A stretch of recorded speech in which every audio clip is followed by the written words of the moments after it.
Një pasdite e diel do të ndryshonte përgjithmonë jetën e një vajze të re dhe nënës së saj në një vilë luksoze të kryeqytetit. Një lojë në dukje e pafajshme do të zbulonte të vërteta të thella mbi privilegjet dhe sakrificat. Ajo që nisi si një mësim jete do të shndërrohej në një revolucion të heshtur zemrash.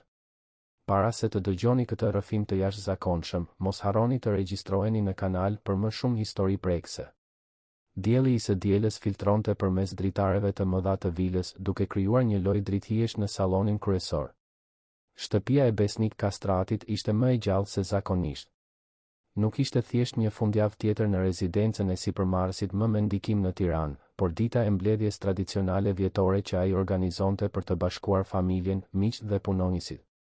Arieta vëzhgonte me diskrecion gjithë lëvizjen ndërsa ndihmonte nënën e saj, Lulen, të organizonte detajet e fundit të bufes. Në moshën 17 vjeçare, ajo ishte rritur duke njohur çdo kënd të asaj vile, duke shoqëruar nënën që kur ishte e vogël gjatë fundjavave kur Lules i duhej të punonte në raste të veçanta. Tani, për herë të parë, ato nuk ishin aty vetëm si punonjëse, por si të ftuara. Arieta, e dashur, a mund t'i çosh këto lule te tavolina e balkonit? Lulja i buzëqeshi së bijës, duke u munduar të fshite nervozizmin që ndjente nga që po merrnin pjesë si të ftuara. 20 vjet duke punuar në atë shtëpi si mirëmbajtëse, dhe kjo ishte hera e parë që besniku i kishte përfshirë zyrtarisht në listën e të ftuarve. E reja pohoi me kokë dhe mori vazon me lule, duke ecur drejt balkonit ku tashmë ishin mbledhur disa nga fëmijët e pronarëve dhe miqtë e familjes. Blerina, vajza e vogël e besnikut, i bëri shenjë me dorë e gëzuar Arietës. Ndryshe nga vëllezërit e saj më të mëdhenj, Iliri dhe Dritani, Blerina e kishte trajtuar gjithmonë Arietën me natyrshmëri, si një mikesh. Arieta. Sa mirë që erdhët. Babai u emocionua shumë kur vendosi të ftonte të gjithë punonjësit me familjet e tyre. Tha se donte që ky vit të ishte i veçantë, komentoi Blerina, duke e tërhequr Arietën të ulej pranë saj. Në anën tjetër të balkonit, Iliri dhe Dritani bisedonin me Gentin dhe Arbërin, djemt e biznesmenëve të tjerë, miq të besnikut.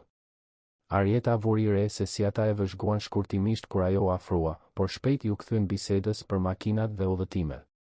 Ishte një dallim i hollë, por i dukshëm, ajo ishte aty, por jo saktësisht e përfshirë. Lëvizja në shtëpi u intensifikua kur mbërritën të ftuarit e fundit. Agimi, ortaku i besnikut, solli bashkëshorten e tij Teutën dhe fëmijët. Fill pas tyre, mbërriti Anila Berisha me familjen e saj. Arieta njihte disa nga këto fytyra, pasi shpesh ishin në shtëpi për mbledhje biznesi ose darka ekskluzive. Lulja u shfaq në balkon, tashmë e veshur me një fustan të thjeshtë por elegant, dukshëm jo rehat që nuk mbante uniformën e saj të punës. Arieta, hajde, dreka po shërbehet. Besniku dëshiron që të gjithë të mblidhen në sallonin kryesor. Salloni kryesor i vilës ishte transformuar për të akomoduar të gjithë të ftuarit. Tavolinat të rumbullakta ishin vendosur në mënyrë që të nxisnin ndërveprimin mes grupeve të ndryshme. Arieta vuri re se si besniku kishte menduar me kujdes për rregullimin, punonjësit dhe familjet e tyre ishin përzier me familjen Kastrati dhe miq biznesmen. Gjatë drekës, biseda rrite natyrshëm. Besniku ishte dukshëm i kënaqur me ambientin që kishte arritur të krijonte. Ai vëzhgonte fëmijët e tij, veçanërisht Ilirin dhe Dritanin, të cilët muajt e fundit po tregonin sjellje që e shqetësonin. Tejet të përkëdhelur, pa asnjë ndjesi për vlerën e gjërave, vazhdimisht duke krahasuar pasurinë e tyre me atë të miqve në një garë të pafundme. Babi, kur do ma ndërrosh makinën? Arbëri sapo mori një model të ri BM, komentoi Iliri gjatë ëmbëlsirës, duke injoruar plotësisht praninë e njerëzve përreth që kur nuk mund të ëndërronin të kishin një makinë të tyren.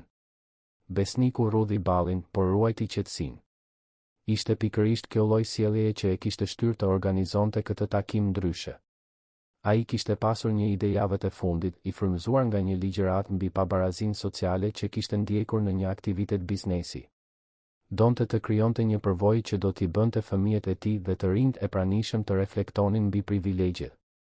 Ilir, mendoj se kemi çështje më interesante për të diskutuar sot, u përgjigj besniku diplomatikisht, por Arieta e vuri re tonin e qortimit të fshehur. Ndërsa ëmbëlsirat po shërbeheshin, besniku u ngrit dhe kërkoi vëmendjen e të gjithëve. Zhurma e bisedave u shua gradualisht derisa heshtja pushtoi ambientin. Dua t'ju falenderoj të gjithëve për praninë tuaj sot. Ky takim është i veçantë për mua sepse më në fund arrita të mbledh njerëz që janë pjesë e jetës sime në forma të ndryshme, filloi Besniku, duke vëzhguar fytyrat rreth tavolinave. Por përveç festimit do të dëshiroja të propozoja një aktivitet që besoj se do të jetë zbulues për të gjithë ne, veçanërisht për të rinjt tanë. Arieta ndjeu një shtrëngim në stomak. Kishte diçka në tonin e Besnikut që e bënte të ndiej jo rehat, sikur ai ishte gati ta shndërronte atë pasdite paqësore në diçka më komplekse. Do të dëshiroja që të gjithë të rinjt e pranishëm të marrin pjesë në një dinamik me mua. Asgjë e komplikuar, thjesht disa pyetje që do të na bëjnë të reflektojmë mbi përvojat tona dhe mundësitë në jetë, vazhdoi Besniku, duke bërë shenjë që të rinjt të afroheshin. Lulja preku me diskrecion krahun e Arietës, duke i përshpëritur, nuk ke nevojë të marrësh pjesë nëse nuk dëshiron, e dashur. Por Arieta e dinte se refuzimi do të ishte më i sikletshëm se sa pjesëmarrja. Blerina tashmë po ngrihej me gëzim dhe të rinjt e tjerë filluan të lëviznin drejt qendrës së sallonit. Me zemrën që i rrite fort, Arieta i u bashkua grupit. Ajo që nuk e imagjinonte ishte se ajo dinamik e thjesht ishte gati të transformonte jo vetëm perceptimin e saj për jetën e vet, por edhe mënyrën se si të gjithë të pranishmit e shihnin botën rreth tyre. Besnik Kastrati kishte përgatitur më shumë se një aktivitet të thjesht edukativ, ai ishte gati të ekspozonte, në mënyrë të ashpër dhe të pashmangshme, dallimet që ndanin atë grup të rinjsh. Ndërsa Arieta zinte vend në vijen që Besniku po formonte, ajo hodhi një vështrim të fundit drejt nënës së saj, e cila qëndronte ulur duke vëzhguar me një shprehje të padeshifrueshme. Lulja e njihte të bien më mirë se kushto dhe ndjeu se ai moment do ta shënonte Arietën në mënyrë të përhershme.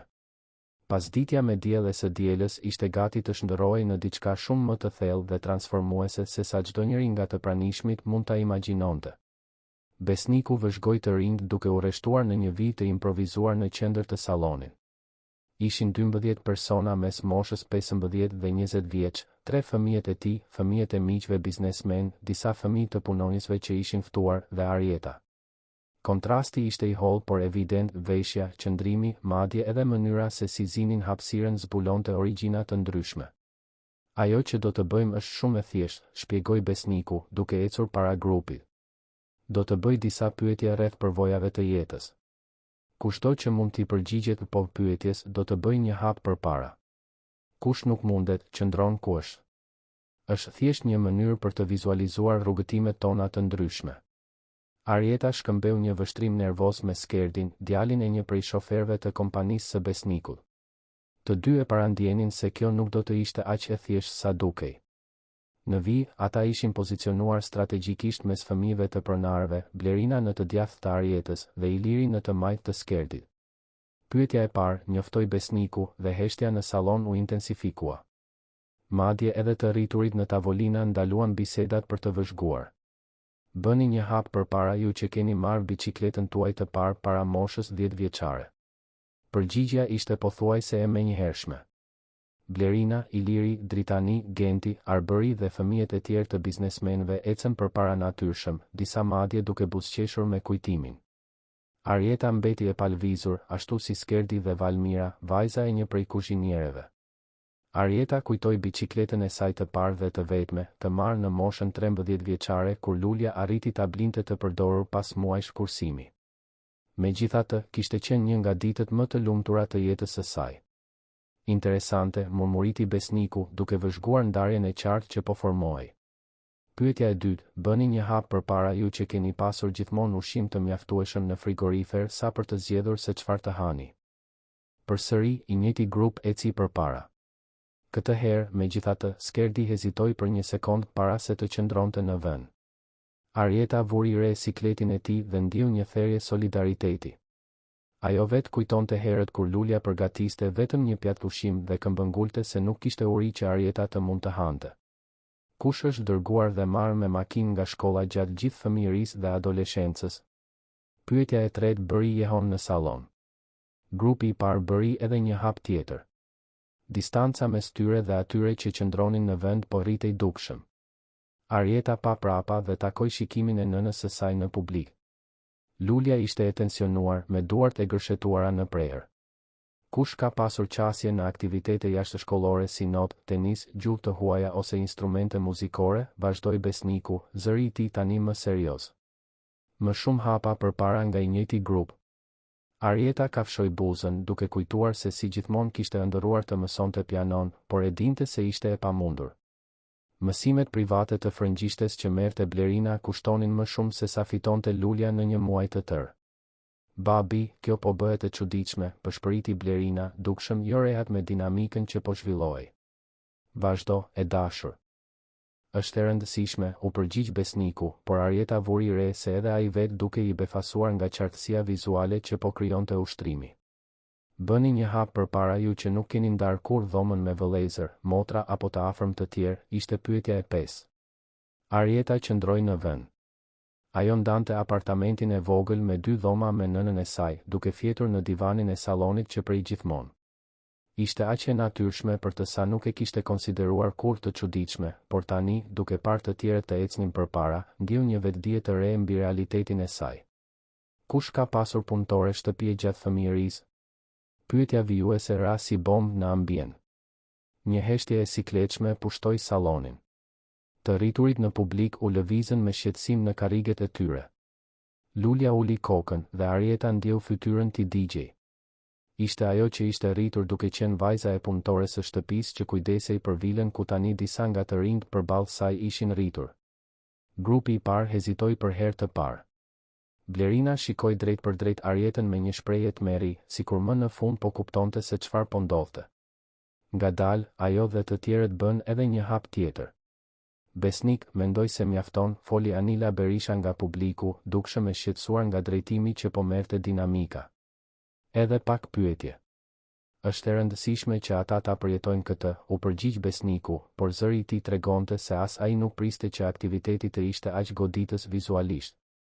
Kush nuk i ka parë kur prindërit të grinden përpara? Pyetja doli më e ulët, pothuajse sikur Besniku po pyeste veten nëse duhej të vazhdonte. Arieta mbylli syt për një moment. Ajo kujtonte netët kur Lulja qante lehtë duke menduar se e bija po flinte, kur parat nuk mjaftonin për të paguar të gjitha faturat. Kujtonte nënën duke refuzuar ftesa për festa sepse nuk kishte rroba të përshtatshme apo para për të kontribuar për dhurata. Më shumë hapa përpara. Distanca tani ishte gati 4 metra. Bëni një hap përpara ju që keni pasur baban dhe nënën të pranishëm gjatë gjithë jetës, pyeti Besniku, dhe zëri i tij u drodh pak në fund. Kjo pyetje e goditi Arietën në zemër. Ajo nuk e kishte njohur kur baban e saj, i cili e kishte braktisur Lulen kur mori vesh për shtatzënin. Për 17 vjet, Lulja kishte qenë edhe baba edhe nën, duke punuar me orar të 2 fish për të mbajtur të bijën vetme. Arieta qëndroi e palvizur, por këtë herë nuk ishte e vetmja, 2 nga fëmijët e biznesmenëve gjithashtu mbetën në vend, duke zbuluar histori familjare më komplekse se sa dukeshin. Kush nuk ka pasur nevojë të punojë para moshës 18 vjeçare? Pyetja tjetër zbuloi më shumë nuanca. Arieta punonte gjatë fundjavave në një dyqan në qendër të qytetit që në moshën 15 vjeçare, duke ndihmuar Lulen me shpenzimet. Edhe Skerdi punonte si ndihmës në një servis makinash. Të dy qëndruan në vend ndërsa grupi i parë ecte përpara. Kush ka pasur gjithmonë dik për të kontrolluar detyrat e shtëpisë dhe për t'i ndihmuar me mësimet? Arieta kujtoi si mësonte vetëm, shpesh në dritën e qiririt kur mungonin dritat, ndërsa Lulja punonte deri vonë. Nëna e saj, e cila kishte ndërprerë shkollën në klasën e 5 për të punuar, bënte çmos për ta ndihmuar, por shpesh Arietës i duhej t'ia dilte mban vetë me lëndët më të vështira. Grupi që kishte ecur përpara ishte tashmë ndjeshëm larg. Vizualizimi ishte i fuqishëm dhe i sikletshëm. Disa nga të rinjt përpara filluan të shikonin pas me shprehje shqetësimi dhe, për herë të parë, diçka që ngjante me fajin. Kush ka pasur qasje në kurse përgatitore për universitet dhe arsim të lartë privat, pyeti Besniku, zëri i tij tani dukshëm hezitues. Arieta ëndërronte të studionte pedagogji, por e dinte se do të varej tërësisht nga një bursë në universitet publik. Kursi përgatitor që ndiqte Blerina kushtonte më shumë se rroga mujore e Lules. Babi, të lutem, ndaloje këtë, foli Iliri për herë të parë, dukshëm i shqetësuar. Ai kishte kuptuar se dinamika po shndërrohej në diçka më të thellë dhe shqetësuese se sa një mësim jete i thjeshtë. Edhe një pyetje të fundit, këmbënguli Besniku, por ishte dukshëm i tronditur nga rezultati i eksperimentit të tij. Bëni një hap përpara ju që nuk keni ndjer kur turp për profesionin e prindërve tuaj.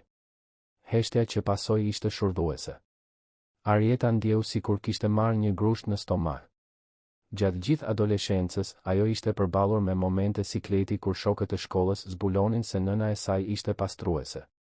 Jo sepse kishte turp nga puna e ndershme e lules, por sepse e vinte re si shoqëria e shite atë profesion me përbuzje. Blerina, për herë të parë, nuk eci përpara. Ajo qëndroi ku ishte, me lotët që filluan t'i mbushnin syl. "Unë kam turp", pëshpëriti ajo. Turp që nuk e kam vlerësuar kur punën e tejze lules dhe të gjithë njerëzve që kujdesen për shtëpinë tonë.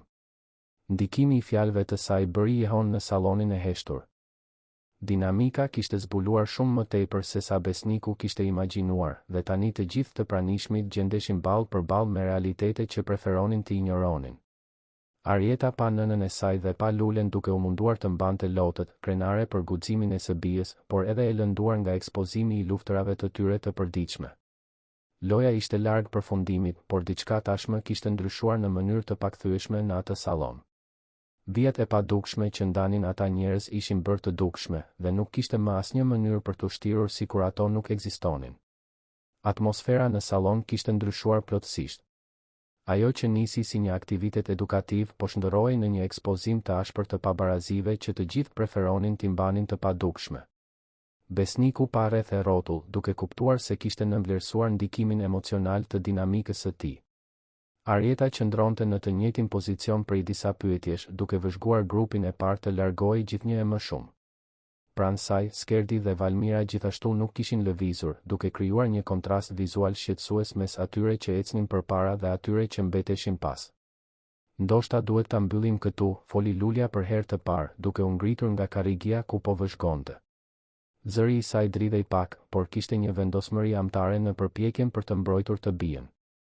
"Jo, mami", tha Arieta, duke i befasuar të gjithë me vendosmërinë në zërin e saj. "Unë dua të vazhdoj. Dua t'i dëgjoj pyetjet." Besniku e shikoi me një përzierje admirimi dhe shqetësimi. Kishte diçka në qëndrimin e Arietës që kishte ndryshuar gjatë dinamikës. Vajza e turpshme që kishte mbërritur më herët po shndërrohej në dikë më të vetëdijshëm dhe të vendosur. "Je e sigurt, Arieta?" pyeti Besniku, zëri i tij më i butë se sa kishte qenë gjatë gjithë ushtrimit. "Plotësisht", u përgjigj ajo, duke drejtuar shpatullat. "Njerëzit duhet ta shohin këtë. Unë duhet ta shoh këtë." Blerina, e cila ishte rreth 5 metra përpara, u kthye plotësisht për të parë Arietën. Kishte lot në sytë e saj dhe për herë të parë në jetën e saj, ajo po e shihte vërtet mikeshën e saj. Jo si vajzën e mirëmbajtëses, por si një vajzë të re që ishte përballur me sfida që ajo nuk mund t'i imagjinonte kurrë. "Bëni një hap përpara ju që nuk keni pasur nevojë të zgjidhni mes blerjes së mjeteve shkollore dhe ushqimit", vazhdoi Besniku, zëri i tij pothuajse i padëgjueshëm. Pyetja e goditi Arietën si një shigje e saktë. Ajo kujtoi gjallërisht fillimin e vitit shkollor kur ishte 15 vjeç. Lulja kishte humbur një punë shtesë që bënte të shtunave dhe parat ishin më të pakta se zakonisht. Arieta e gënjeu nënën duke i thënë se shkolla e kishte shtyr listën e materialeve që Lulja të mund të blinte ushqim për muajin. Ajo improvizoi me fletore të përdorura dhe mori libra borxh nga shokët gjatë gjithë vitit. Grupi i parë eci përpara, por këtë herë me hezitim të dukshëm. Disa prej tyre po fillonin të kuptonin se çdo hap që bënin përfaqësonte një privilegj që të tjerët nuk e kishin pasur. Kush ka pasur gjithmonë qasje në asistencë mjekësore private dhe nuk i është dashur kurrë të përballet me radhët në sistemin publik të shëndetësisë? Pyetja tjetër solli më shumë kujtime të dhimbshme për Arietën. Ajo kujtoi netët vonë kur Lulja e çonte në urgjencën publike kur ishte e sëmur, orët e pritjes, zhgënjimin në sytë e nënës kur nuk merrnin shërbimin e duhur. Kujtoi edhe kur Lulja u sëmur një vit më parë dhe e fsheu seriozitetin e situatës për javë të tëra sepse nuk donte të shpenzonte para për mjek privat. Kush ka pasur qasje në terapi psikologjike kur ka pasur nevojë, pyeti Besniku, dhe zëri i tij zbuloi se edhe ai po prekej nga përgjigjet. Arieta qëndroi e palvizur. Gjatë adoleshencës kishte kaluar periudha të vështira, veçanërisht kur ishte bullizuar në shkollë për shkak të profesionit të nënës. Lulja u mundua ta ndihmonte si të mundte, por mbështetja psikologjike profesionale ishte një luks që kurrë nuk mundën ta konsideronin. Genti, një nga djemtë e biznesmenëve, ndaloi se ecuri për herë të parë. Unë mendoj se kam nevojë për terapi tani, përshpëriti ai, dukshëm i tronditur nga ajo që po dëshmonte. Bëni një hap përpara ju që nuk ju është dashur kur të gënjeni se ku banoni nga turpi, vazhdoi besniku, por tani kishte lot në sytë e tij. Kjo pyetje solli një nga kujtimet më të dhimbshme të Arietës. Në shkollë, kur shokët e pyetnin se ku banonte, ajo gjithmonë jepte një adresë të paqartë të zonës së kombinatit, pa specifikuar kur se ishte në një pallat të vjetër social. Një herë, një shoqe këmbënguli ta vizitonte dhe Arieta shpiku një justifikim të ndërlikuar për të shmangur sikletin.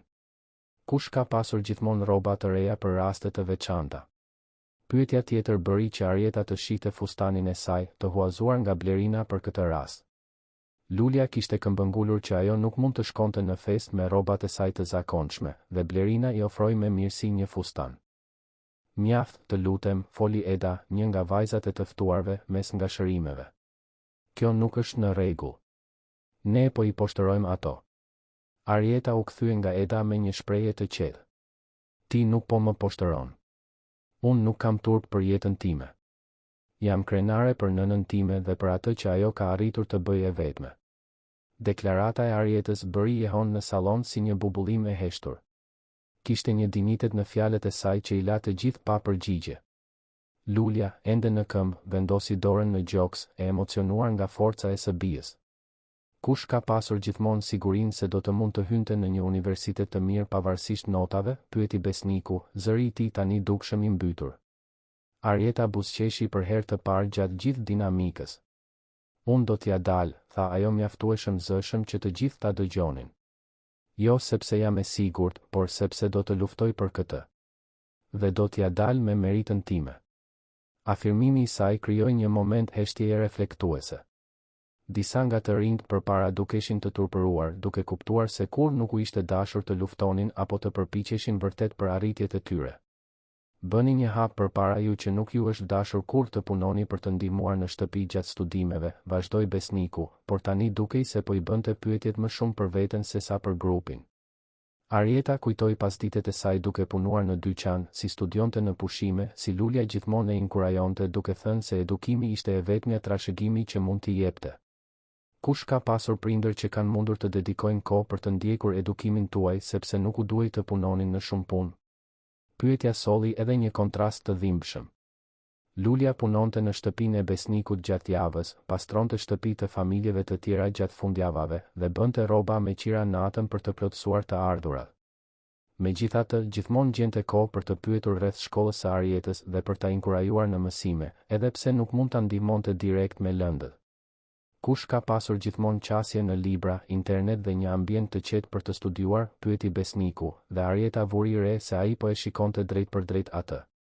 Arieta studionte në tavolinën e kuzhinës, duke ndarë hapësirën me punët e rrobaqepsisë së nënës. Kompjuteri ishte një model i vjetër që Lulja arriti ta blinte të përdorur dhe interneti ishte i kufizuar. Megjithatë, ajo kishte arritur të ishte një nga nxënëset më të mira të klasës së saj. Mjaft, bërtiti pa pritur dritani, duke thyer tensionin në rritje. Kjo nuk është në rregull. Thjesht po i bëjmë të gjithë të ndihen keq. Arieta u kthye nga ai me qetësi. Pse po ndihesh keq? Nga që po zbulon se ke privilegje apo nga që po zbulon se të tjerët nuk kanë? Pyetja e Arietës e goditi dritanin në shenjë. Ai nuk diti të përgjigjej, duke u skuqur nga sikleti. Besniku e shikoi Arietën me një shprehje të re. Kishte diçka te ajo vajzë që ai nuk e kishte vënë re më parë, një urtësi e farkëtuar nga vështirësitë, një pjekuri që fëmijët e tij, pavarësisht moshës, nuk e zotëronin. Kush ka pasur qasje në udhëtime dhe përvoja kulturore që kanë zgjeruar vizionin tuaj për botën, pyeti besniku, por tani ishte dukshëm i ndikuar nga përgjigjet e Arietës. Unë kam pasur, tha Arieta, duke i befasuar të gjithë. Jo udhëtime të shtrenjta, por nëna ime më çonte në muze falas, në parqe, më mësonte rreth jetës duke vëzhguar njerëzit. Kam mësuar më shumë për botën duke ndarë autobusin me njerëz të gjitha shtresave se sa shumë njerëz mësojnë në udhëtime ndërkombëtare. Përgjigja e saj i la të gjithë në heshtje. Kishte një thellësi në fjalët e saj që zbulonte se si ajo i kishte shndërruar kufizimet në mundësi mësimi. Ambienti në salon ishte transformuar plotësisht. Ajo që kishte filluar si një ushtrim mbi privilegjet po shndërrohej në një mësim mbi qëndrueshmërinë, dinjitetin dhe perspektivën. Arieta po gjente zërin e saj dhe çdo fjalë që thoshte rezononte me një të vërtetë që prekte thellë të gjithë të pranishmit. Besniku e shikoi vajzën me një admirim në rritje, duke kuptuar se ajo dinamik po zbulonte shumë më tepër se sa ai kishte imagjinuar. Arieta nuk ishte thjesht një pjesëmarrëse e ushtrimit, ajo po bëhej mësuesja e të gjithë atyre. Heshtja në sallon ishte e prekshme. Arieta e kishte shndërruar dinamikën në një demonstrim të forcës së brendshme që asnjë nga të pranishmit nuk priste ta dëshmonte. Besniku vëzhgonte të ren me një përzierje admirimi dhe hutimi, duke kuptuar se ushtrimi i tij kishte zbuluar një lidere të lindur aty ku ai më së paku priste ta gjente. Ka një pyetje të fundit që do të dëshirona të bëja, tha besniku, zëri i tij tani krejtësisht i ndryshëm nga toni autoritar me të cilin kishte filluar dinamikën. Kishte respekt dhe për ulësi në fjalët e tij. Arieta pohoi me kokë, duke qëndruar drejt në pozicionin e saj origjinal. Rreth saj, distanca fizike që ndante të rinjt ishte shndërruar në një përfaqësim vizual të pamundur për t'u injoruar. Ajo, Skerdi dhe Valmira mbeteshin në pikën e nisjes, ndërsa të tjerët ishin metra përpara. Bëni një hap përpara ju që e dini saktësisht se sa ka sakrifikuar dikush që ju të jeni këtu sot, edhe nëse nuk keni bërë asnjë hap, tha besniku, dhe zëri i tij u drodh në fjalën e fundit. Pyetja bëri Jehon si një zbulim. Arieta ndjeu sikur një rrymë elektrike i përshkoi gjithë trupin. Ajo pa përpara, ku Blerina, Iliri, Dritani dhe të tjerët prisnin përgjigjen e saj. Pastaj pa prapa, duke kërkuar lulen mes të rriturve të ulur. Kur sytë e saj takuan ato të nënës, Arieta pa shumë më tepër se lodh. Pa dekada pune të heshtur, sakrificash të papërmendura, ëndrash të shtyra që ëndrat e saj të ishin të mundshme. Pa duart e lules, të kallojtura nga vitet e punës së shtëpisë, por gjithmonë të buta kur e ngushëllonin ose e inkurajonin. Pa gruan që kishte qenë edhe baba edhe nën, që kishte ndërtuar një të ardhme për të bien tull pas tulle. Për herë të parë gjatë gjithë dinamikës, Arieta bëri një hap. Por nuk ishte përpara. Ishte mbrapa. Një murmurim konfuzioni përshkoi sallonin. Blerina e shikoi pa kuptuar. Besniku rudhi ballin, duke u munduar të kuptonte se çfarë po ndodhte. Arieta bëri një hap tjetër mbrapa. Dhe pastaj një tjetër. Arieta, çfarë po bën? Përshpëriti Skerdi, i konfuzuar. Po shkoj atje ku duhet të jem, u përgjigj ajo, zëri i saj i qartë dhe i vendosur. Me çdo hap që bënte në drejtim të kundërt të lojës, Arieta ndjente sikur më në fund po gjente vendin e saj të vërtetë. Dinamika kishte treguar privilegje dhe mungesa, por kishte dështuar të tregonte diçka themelore, vlerën e dashurisë së pakushtëzuar dhe të sakrificës. Kur mbërriti te lulja, Arieta ndaloi para nënës. Gjithë salloni ishte në heshtje absolute, të gjithë duke vëzhguar atë vajzë të re që kishte thyer rregullat e ushtrimit. Mami, tha Arieta, dhe zëri i saj bëri Jehon të qartë, më në fund e kuptova. Lulja u ngrit nga karrigia, lotët i rridhnin lirshëm nëpër fytyrë. Ajo nuk tha asgjë, thjesht priti. Ti nuk bëre kur asnjë hap përpara në këtë dinamik, sepse ishe shumë e zënë duke ndërtuar dy shemen ku unë mund të shkelja, vazhdoi Arieta, fjalët e saj duke arritur në çdo kënd të sallonit. Çdo pyetje që unë nuk munda t'i përgjigjesha, po përfaqëson një sakrificë që ti ke bërë për mua. Ambienti ishte krejtësisht i pushtuar nga emocioni. Blerina ishte kthyer plotësisht për të parë skenën, lotët i rridhnin në fytyrë. Disa nga të rriturit ishin gjithashtu dukshëm të emocionuar. Kur unë nuk mora një biçikletë në moshën 10 vjeçare, ishte sepse ti zgjodhe të paguaje shkollën time. Kur unë nuk kisha ushqim për të zgjedhur në frigorifer, ishte sepse ti garantoje që unë të mos kisha kur uri, edhe nëse kjo do të thoshte që ti të mbeteshe pa ngrënë, vazhdoi Arieta, çdo fjalë e ngarkuar me një emocion të pastër dhe të vërtetë. Arieta shtriu krahët drejt nënës. Ti i bëre të gjithë hapat që unë nuk munda t'i bëja. Tani është radha ime të eci pranë teje. Lulja më në fund u afrua dhe nën e bi u përqafuan në qendër të sallonit, para të gjithëve. Ishte një përqafim që përmbante 17 vjet dashuri, luftë, sakrificë dhe mirënjohje. Një përqafim që përfaqësonte të gjitha netët kur Lulja punoi deri vonë, të gjitha mëngjeset kur u zgjua para diellit, të gjitha ëndrat që shtyu për të realizuar ëndrat e së bijës. Heshtja në ambient ishte absolute, por ishte e ngarkuar me një energji transformuese. Nuk ishte një heshtje e sikletshme, por respektuese, sikur të gjithë po pranonin se po dëshmonin diçka të shenjtë. Tani e kuptoj se çfarë do të thotë privilegj, tha Arieta, ende e përqafuar me nënën, por duke folur mjaftueshëm zëshëm që të gjithë ta dëgjonin. Privilegji nuk është ti kesh të gjitha lehtë. Privilegji është të kesh dikë që të do mjaftueshëm sa për ta bërë të pamundurën të mundur. Besniku u afrua ngadalë drejt qendrës së sallonit, dukshëm i tronditur. Kur u afrua pranë Lules dhe Arietës, ai ndaloi dhe uli kokën në shenjë respekti. Lule, tha ai, zëri i tij i mbytur, të kërkoj falje. Për 20 vjet ke punuar në shtëpinë time dhe unë kur nuk të kam parë vërtet. Kur nuk e kam njohur gruan dhe nënën e jashtëzakonshme që je. Lulja e shikoi besnikun me befasi. Në 2 dekada punë, ato ishin fjalët e para të njohjes personale që ajo merrte prej tij. Zoti besnik, u përgjigj Lulja me dinjitet, unë gjithmonë e kam ditur vlerën time. Nuk kisha nevojë që të ma thonit ju. Por gëzohem që më në fund keni arritur ta shihni. Përgjigjja e Lules solli një valë të re reflektimi për të gjithë të pranishmin. Kishte një forcë të qetë në fjalët e saj që zbulonte vite të njohjes së vetes dhe pranimin. Blerina papritur doli nga formacioni i lojës dhe vrapoi drejt Arietës dhe Lules. Kur mbërriti te ato, u hodh në krahët e të dyjave. Teze Lule, më fal, nga shëreu ajo. Më fal për të gjitha herët që nuk të kam parë vërtet. Më fal që mu desh aq shumë kohë për ta kuptuar. Gjesti i Blerinës hapi digat emocionale të grupit. Një nga një, të rinjt e tjerë filluan të lëviznin drejt qendrës, duke braktisur pozicionet e tyre të avancuara në lojë. Iliri ishte i radhës, duke u afruar me hezitim. Arieta, unë gjithmonë të kam trajtuar sikur të ishe e padukshme. Sikur nuk ishe e rëndësishme. Ti më ke trajtuar ashtu siç ke mësuar ti trajtosh njerëzit si nëna ime, u përgjigj Arieta, pa mëri. Por tani mund të mësosh ndryshe. Dritani u afrua më pas, dukshëm i turpëruar. Unë as nuk e dija që ti ekzistoje deri sot. Kjo është e tmerrshme nga ana ime. Tani e di, tha Arieta thjesht. Çfarë do të bësh me këtë njohuri? Një nga një, të gjithë të rinjt u afruan drejt qendrës, duke krijuar një rreth Arietës dhe Lules. Ajo që kishte filluar si një dinamik mbi privilegjet ishte shndërruar në një ceremoni spontane të njohjes dhe humanizimit. Skerdi dhe Valmira, të cilët gjithashtu kishin mbetur pas gjatë ushtrimit, u afruan dhe ju bashkuan për qafimit kolektiv. Kishte një solidaritet të heshtur mes tyre, një kuptim të përbashkët se përvojat e tyre, ndonse të ndryshme nga të tjerët, kishin vlerë dhe dinjitet. Besniku vëzhgoi skenën që po zhvillohej para tij me një përzierje krenarie dhe përulësie. Dinamika e tij kishte funksionuar, por jo në mënyrën që ai priste.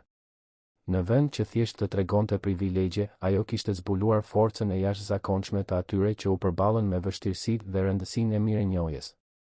Arieta, tha besniku kur grupi më në fund u nda, ti më mësove më shumë në një pasdite se sa kam mësuar në vite ligjëratash mbi përgjegjësinë sociale. Arieta e shikoi me pjekuri. Ju krijuat një mundësi që e vërteta të shfaqej. Ndonjëherë kjo është ajo që u nevojitet njerëzve, një mundësi për të parë atë që gjithmonë ka qenë para tyre. Dielli i pasdites po fillonte të perëndonte, duke krijuar një dritë të artë që filtronte përmes dritareve të sallonit. Dinamika kishte përfunduar, por diçka shumë më e madhe kishte filluar, një transformim në mënyrën se si të gjithë aty e shihnin njëri tjetrin dhe veten e tyre. Lulja e shikoi të bien me një krenari që t'i kalonte fjalët. Arieta kishte gjetur zërin e saj, forcën e saj, aftësinë e saj për ta shndërruar një situatë potencialisht poshtëruese në një mësim të fuqishëm dinjiteti dhe dashurie.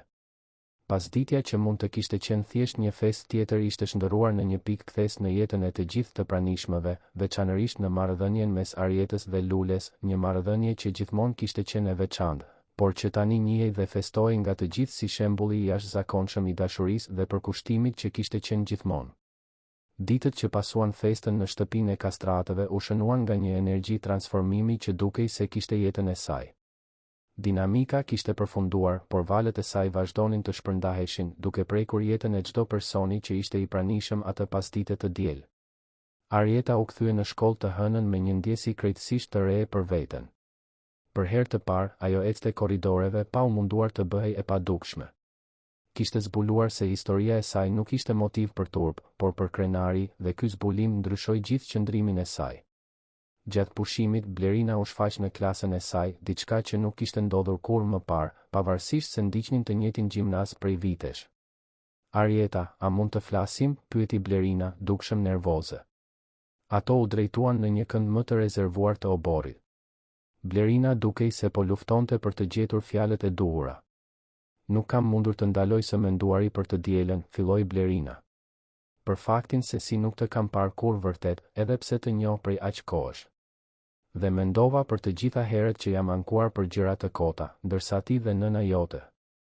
Blerina, e ndërpreu Arieta butësisht, ti nuk ke nevojë të ndihesh fajtore që ke privilegje. Duhet vetëm të vendosësh se çfarë do të bësh me to. Pikërisht për këtë dua të flas, tha Blerina, duke u gjallëruar. Dua të bëj diçka. Bisedova me baban mbrëm dhe ai pranoi të krijojë një fond bursash për punonjësit dhe fëmijët e punonjësve. Arieta e shikoi mikeshën me befasi. Vërtet? Shumë vërtet. Dhe nuk është lëmosh, Arieta. Është njohje. Njohje se njerëz si ti kanë potencial të jashtëzakonshëm dhe meritojnë të njëjtat mundësi që unë i kam pasur gjithmonë. Biseda mes dy mikeshave shënoi fillimin e një partneriteti që do të tejkalonte dallimet e tyre sociale. Arieta kishte gjetur një aleate në rrugëtimin e saj dhe Blerina kishte gjetur një qëllim për privilegjet e saj. Ndërkohë, në vilën e kastratëve, Besniku po bënte bisedën më të rëndësishme të karrierës së tij si sipërmarrës. Jo në një sallë mbledhjesh korporative, por në kuzhinën e shtëpisë së tij me Lulen. Lule, duhet të jemi sinqert me ty, tha Besniku, i ulur në tavolinën ku Lulja aq herë kishte përgatitur vaktet për familjen e tij. E diela ishte një zgjim për mua. Kuptova se kam ndërtuar një perandori biznesi, por kam dështuar si qenie njerëzore. Lulja e dëgjonte në heshtje, ende duke procesuar transformimin radikal që kishte dëshmuar te pronari i saj ditët e fundit. Dua të ofroj një promovim, vazhdoi Besniku. Jo si mirëmbajtëse, por si koordinatore e burimeve njerëzore. Dua që ti të më ndihmosh të transformoj kulturën e kompanisë sonë. Lulja mbeti në heshtje për një moment të gjatë. Kur foli më në fund, zëri i saj ishte i vendosur dhe i menduar.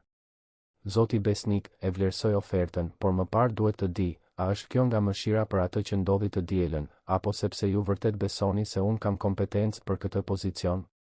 Pyetja e Lules e zuri Besnikun në befasi. Ai priste mirënjohje të menjëhershme, jo pyetje. Ke të drejtë që pyet, pranoi ai. Por e vërteta është se ti e ke menaxhuar shtëpinë time me më shumë efikasitet se sa shumë menaxher që kam punësuar. Ti ke rritur një vajzë të jashtëzakonshme duke punuar e vetme. Ti ke aftësi organizimi, udhëheqjeje dhe, më e rëndësishmja, ti i kupton njerëzit në një mënyrë që unë kurrë nuk i kam kuptuar. Lulja i peshoi me kujdes fjalët. Pranoj, por me një kusht. Dua që Arieta të përfshihet në programin e praktikës së kompanisë kur të përfundoj gjimnazin. Jo sepse është vajza ime, por me merit. Konsideroje të bërë, u përgjigj Besniku menjëherë. Ndërsa këto transformime ndodhnin në familjen Kastrati, Arieta po zbulonte se qëndrimi i saj në fest kishte bërë jehon shumë përtej atij rrethi social. Anila Berisha, e cila kishte parë gjithë dinamikën, ja kishte treguar historinë mikeshave të tjera të elitës së kryeqytetit. Teuta, bashkëshortja e Agimit, ishte aq e impresionuar sa vendosi ta kërkonte Arietën personalisht. Arieta, tha Teuta kur e takoi në daljen e shkollës, do të dëshiroja të bëja një propozim. Kompania ime ka një program mentorimi për talentet e rinj. Do të dëshirona që ti të merrje pjesë. Arieta e shikoi gruan elegante para saj me befasi. Pse unë? Sepse ti dëshmove diçka që rrallëherë e shoh në botën e biznesit, autenticitet dhe guxim moral. Janë cilësi që nuk mësohen në fakultete. Propozimi i Teutës hapi një botë mundësish që Arieta kurrë nuk i kishte imagjinuar. Mentorim biznesi, networking profesional, ekspozim ndaj karrierave që ajo nuk i njihte. Më e rëndësishmja, shansi për të ndërtuar një të ardhme jo vetëm për veten, por potencialisht edhe për njerëz të tjerë në situata të ngjashme. Në shkollë, ndryshimet ishin gjithashtu të dukshme. Mësuesit që e kishin parë Arietën si një nxënëse të matur filluan të njihnin udhëheqjen e saj natyrale. Shokët që mezi e dinin se ekzistonte filluan ta respektonin në një formë të re. Skerdi, i cili kishte marrë pjesë në dinamik dhe kishte qëndruar në vend si Arieta, e kërkoi atë disa ditë më vonë. Arieta, ajo që bëre të dielën ndryshoi diçka edhe te unë, tha ai. Gjithmonë kam pasur turp që punoja në servis, gjithmonë jam shtirur sikur ishte e përkohshme. Por ti më bëre të kuptoj se puna e ndershme është dinjitoze. Dhe ashtu është, konfirmoi Arieta. Nuk ka rëndësi se çfarë bëjmë, ka rëndësi se si e bëjmë. Bisedova me baban për ta zgjeruar servisin. Ai tha se nëse përpiqem në mësime dhe në punë, ai do të më mësoj zanatin vërtet. Ndoshta në të ardhmen mund të kem kompaninë time. Biseda me Skerdin i tregoi Arietës se qëndrimi i saj kishte frymëzuar njerëz të tjerë të rivlerësonin situatat dhe potencialet e tyre. Në shtëpi, ndryshimet në rutinën e Lules sollën transformime të papritura. Me pozicionin e ri, ajo kishte orare më fleksibël dhe, për herë të parë pas shumë vitesh, arriti të ishte më e pranishme në jetën shkollore të Arietës. Mami, nuk më besohet që do të mund të vish në matur, tha Arieta një natë, ndërsa darkonin në tavolinën e vogël të kuzhinës. Jo vetëm që do të mund të vi, por do të jem në rreshtin e parë, u përgjigj Lulja, duke buzëqeshur. Dhe e di diçka? Për herë të parë do të mund të blej një fustan të ri për një rast të veçantë. Thjeshtësia e komentit të Lules mbi fustanin e ri zbuloi se sa shumë ëndra të vogla ajo kishte shtyr gjatë viteve. Tani, më në fund, kishte hapësirë në jetën e saj për disa dëshira personale. Mami, tha Arieta, duke kapur dorën e Lules, ti gjithmonë ke qenë gruaja më elegante që kam njohur, me fustan të ri apo pa të. Ndërkohë, në vilën e kastratëve, ndryshimet vazhdonin të bënin jehon. Iliri dhe Dritani, fillimisht rezistent ndaj transformimit, filluan të vënë në dyshim sjelljet dhe privilegjet e tyre.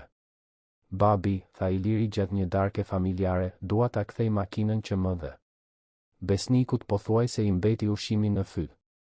Pse? Sepse nuk bëra asgjë për ta merituar. Dua të punoj, të fitoj paratë e mia dhe atëherë po, të kem një makinë. Dhe unë dua të anuloj udhëtimin në Evropë, shtoi Dritani. Preferoj t'i përdor ato para për të ndihmuar në fondin e bursave që sugjeroi Blerina. Besniku i shikoi djemt me një përzierje krenarie dhe befasie. Dinamika e së dielës kishte mbjell fara të vetdijes sociale që po mbinin në forma që ai kur nuk i kishte imagjinuar. Jam krenar për ju, tha ai thjesht. Por dua të jeni të sigurt se po e bëni këtë për arsye të duhura, jo nga faji. Është për arsye të duhura, babi, tha Blerina. Arieta na mësoi se privilegji pa qëllim është shpërdorim. Fjalia e Blerinës bëri jehon në shtëpi, duke përmbledhur mësimin që të gjithë kishin nxjerrë atë pasdite të diel që kishte ndryshuar jetët e tyre përgjithmonë. Ndërsa javët kalonin, Arieta filloi të kuptonte se historia e saj po përhapej përtej rrethit social të kastratëve. Historitë kanë fuqi të tyren dhe e saja kishte prekur diçka të thellë te njerëzit që e dëgjonin. Një ditë, gjatë një prej seancave të mentorimit me Teutën, Arieta mori një propozim të papritur. Arieta, do të dëshirona të konsideroje të shkruaje një libër mbi përvojën tënde, tha Teuta. Jo një autobiografi dramatike, por një rrëfim mbi rritjen me dinjitet mes vështirësive. Unë nuk jam shkrimtare, u përgjigj Arieta, e pavendosur. Ndoshta nuk je ende, por ti ke një histori që duhet treguar. Dhe më e rëndësishmja, ti ke urtësinë për ta treguar në mënyrën e duhur. Ideja e librit mbolli një farë të re në mendjen e Arietës. Ajo filloi të imagjinonte jo vetëm historinë e saj, por historitë e shumë njerëzve të tjerë si ajo dhe nëna e saj, njerëz sakrificat dhe arritjet e të cilëve mbeteshin të padukshme për një pjesë të madhe të shoqërisë. Atë natë, Arieta bisedoi me Lulen mbi propozimin e librit. Çfarë mendon, mami? A duhet ta shkruaj historinë tonë? Lulja buzëqeshi dhe preku fytyrën e së bijës. E dashur, historia jonë nuk është vetëm jona. Është historia e miliona njerëzve që luftojnë çdo ditë për të ndërtuar një të ardhme më të mirë. Nëse ti arrin t'u japësh zë këtyre njerëzve, ja vlen. Aprovimi i Lules vulosi vendimin. Arieta do të fillonte të shkruante, jo vetëm për përvojën e saj, por mbi dinjitetin e punës, fuqinë e dashurisë amtare dhe rëndësinë e njohjes dhe vlerësimit të gjitha formave të sakrificës dhe përkushtimit. Transformimi që kishte filluar një pasdite të diel vazhdonte të rritej, duke prekur jetë dhe duke krijuar mundësi që asnjë nga të përfshirët nuk i kishte imagjinuar. Arieta po zbulonte se fundi i historisë së saj me kastratët ishte, në të vërtetë, vetëm fillimi i një rrugëtimi shumë më të madh. 6 muaj pas festës që ndryshoi gjithçka, vila e Kastratëve ishte bërë një qendër e transformimit social të heshtur. Ajo që nisi si një ushtrim edukativ kishte evoluar në një lëvizje të mirëfillt ndryshimi që prekte sferat e ndryshme të shoqërisë në kryeqytet. Arjeta ishte në vitin e saj të fundit të gjimnazit, por jeta e saj kishte ndryshuar plotësisht. Programi i mentorimit me Teutën kishte hapur dyrë që ajo kur nuk i kishte imagjinuar se ekzistonin. 3 herë në javë, pas mësimeve, ajo shkonte në zyrën e Teutës për seanca që ndërthurnin orientimin profesional, zhvillimin personal dhe networkingun strategjik. Arjeta, dua të prezantoj me dikë shumë të rëndësishëm, tha Teuta një pasdite të mërkure, duke e shoqëruar në një sallë mbledhjesh ku priste një grua elegante rreth të 40-tave. Kjo është Fatime Gashi, drejtoresha ekzekutive e Fondacionit Shpresa. Fatime, kjo është Arjeta, vajza e jashtëzakonshme për të cilën të fola. Fatimja u ngrit dhe i zgjati dorën me një buzëqeshje të ngrohtë. Arjeta, është kënaqësi të njoh. Teuta më tregoi historinë tënde dhe do të dëshirona të diskutonim një mundësi që besojmë se është e përsosur për ty. Arjeta e përshëndeti Fatimen me besimin që kishte zhvilluar gjatë muajve të fundit. Është kënaqësi edhe për mua. Fondacioni Shpresa po lançon një program pilot të quajtur Zërat e Transformimit, shpjegoi Fatimja, duke u ulur përsëri. Duam të identifikojmë të rinj që, si ti, kanë histori frymëzuese të tejkalimit të vështirësive dhe potencial udhëheqjeje. Programi ofron bursë të plot për universitet, mentorim biznesi dhe mundësi praktike në organizata partnere. Arjeta ndjeu zemrën t'i rritë fort. Dhe çfarë do të ishte e nevojshme nga ana ime? Angazhim për ekselencë akademike, pjesëmarrje në aktivitete me ndikim social dhe gatishmëri për të mentoruar të rinj të tjerë në situata të ngjashme me tënden, u përgjigj Fatimja. Në parim, duam që ti të bëhesh një urmë mes realiteteve të ndryshme sociale. Është saktësisht ajo që do të dëshirona të bëja, tha Arjeta pa hezitim. Mundësia përfaqësonte gjithçka për të cilën Arjeta kishte ëndërruar dhe punuar. Por më e rëndësishmja, ofronte shansin për të përdorur përvojën e saj për të ndihmuar njerëz të tjerë të tejkalonin barrierat e ngjashme me ato që ajo ishte përballur. Ndërkohë, në kompaninë e Besnik Kastratit, ndryshimet e implementuara nga Lulja po jepnin rezultate të jashtëzakonshme. Në pozicionin e saj të ri si koordinatore e burimeve njerëzore, ajo kishte revolucionarizuar kulturën organizative të kompanisë. Lule, indekset e kënaqësisë së punonjësve janë rritur me 40% në 6 muajt e fundit, komentoi Besniku gjatë një mbledhjeje ekzekutive. Si ja dole? Shumë thjesht, zoti Besnik, u përgjigj Lulja me besimin që kishte zhvilluar në pozicionin e saj të ri. I dëgjova njerëzit. Zbulova se shumica e problemeve nuk lidheshin me rrogën, por me njohjen e vlerave dhe mundësitë për rritje. Lulja kishte implementuar programe që kur nuk kishin ekzistuar në kompani, mbledhje mujore ku punonjësit e të gjitha niveleve mund të shprehnin ide dhe shqetësime, një sistem vlerësimi sipas meritës, mundësi për kualifikim profesional, dhe më e rëndësishmja, një politikë promovimi të brendshëm që vërtet funksiononte. Ka edhe një gjë tjetër, vazhdoi Lulja. Implementova një program vizitash familjare. Një herë në muaj, punonjësit mund të sjellin familjarët e tyre për të njohur kompaninë. Kjo krijoi një ndjenjë përkatësie që nuk ekzistonte më parë. Besniku vëzhgonte Lulen me admirim në rritje. Gruaja që për 2 dekada kishte qenë pothuajse e padukshme në shtëpinë e tij, po zbulohej si një lidere e lindur, me aftësi që ai kur nuk i kishte vënë re. Lule, do të dëshirona të propozoja diçka, tha Besniku pas mbledhjes, kur ishin vetëm. Po mendoj t'i zgjeroj këto ndryshime në të gjitha kompanitë e grupit. Do të dëshirona që ti të marrësh drejtimin e burimeve njerëzore në nivel korporate. Lulja mbeti në heshtje për një moment. Propozimi përfaqësonte një transformim profesional që ajo kur nuk e kishte ëndërruar të mundur. Pranoj, tha ajo më në fund, por me një kusht. Dua të krijoj një fond të përhershëm bursash për fëmijët e punonjësve. Jo si përfitim, por si investim në të ardhmen e kompanisë. Konsideroje të aprovuar, u përgjigj Besniku menjëherë.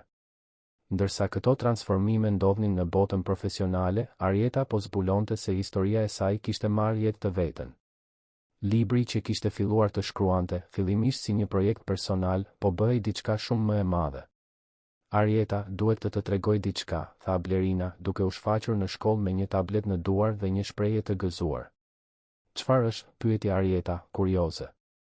Kujton që postova disa pjesë të librit tënd në blogun tim? Shiko sa shumë njerëz kanë komentuar dhe shpërndar. Blerina tregoi ekranin plot me komente prekse. Arieta lexoi disa komente me befasi në rritje. Kjo histori më bëri të ri përmend marrëdhënien time me punëtoren e shtëpisë. Kur nuk e kam parë vërtet si person, vetëm si funksion. Jam vajzë e një pastrueseje dhe u identifikova plotësisht me Arietën. Faleminderit që u dhe zë përvojave tona. Punoj si sipërmarrës dhe do të implementoj ndryshime në kompaninë time bazuar në atë që lexova këtu. Nëna ime ka punuar gjithmonë si mirëmbajtëse dhe unë kisha turp për këtë. Pasi lexova këtë, ndjej krenari për të herë të parë. Arieta u emocionua nga reagimet. Blerina, nuk e imagjinoja se aq shumë njerëz do të identifikoheshin. Arieta, ti ke prekur diçka që shumë njerëz e ndjejnë por kur nuk arrin ta shprehin. Libri yt po u jep zë historive që gjithmonë kanë mbetur të padukshme. Reagimi online tërhoqi vëmendjen e një shtëpie botuese të rëndësishme në Tiranë. 2 javë më vonë, Arieta mori një telefonat që do të ndryshonte përsëri perspektivën e saj për të ardhmen. Arieta, emri im është Ermira Leka, jam drejtuese e shtëpisë botuese Horizontet, tha zëri në anën tjetër të linjës. Do të dëshirona të linim një takim për të diskutuar botimin e librit tënd. Arietës pothuajse i ra telefoni nga dora. Vërtet? Një shtëpi botuese e vërtet dëshiron të botoj librin tim? Shumë vërtet. Besojmë se historia jote ka potencial të ndikojë te mijëra njerëz. A mund të takohemi këtë javë? Takimi me Ermira Lekën ishte një pikë kthese në jetën e Arietës. Botuesja jo vetëm që ofroi një kontratë botimi, por propozoi diçka edhe më ambicioze. Arieta, duam të lançojmë një koleksion librash të quajtur Zërat Real, fokusuar në histori autentike të tejkalimit të vështirësive dhe transformimit social, shpjegoi Ermira. Libri yt do të ishte i pari i koleksionit, por do të dëshironim që ti të bëheshe edhe bashkë editore e serisë, duke ndihmuar në identifikimin e historive të tjera të ngjashme. Unë as nuk e kam përfunduar gjimnazin ende, tha Arieta, ende duke procesuar madhësinë e propozimit. Nuk po punësojmë një diplom, Arieta. Po punësojmë ndjeshmërinë tënde, aftësinë tënde për të identifikuar autenticitetin dhe shkaftësinë tënde për të lidhur realitete të ndryshme sociale. Propozimi i shtëpisë botuese hapi një rrugë krejtësisht të re për Arietën. Ajo mund të përdorte përvojën e saj jo vetëm për të treguar historinë e vet, por për të ndihmuar njerëz të tjerë të tregonin të tyre.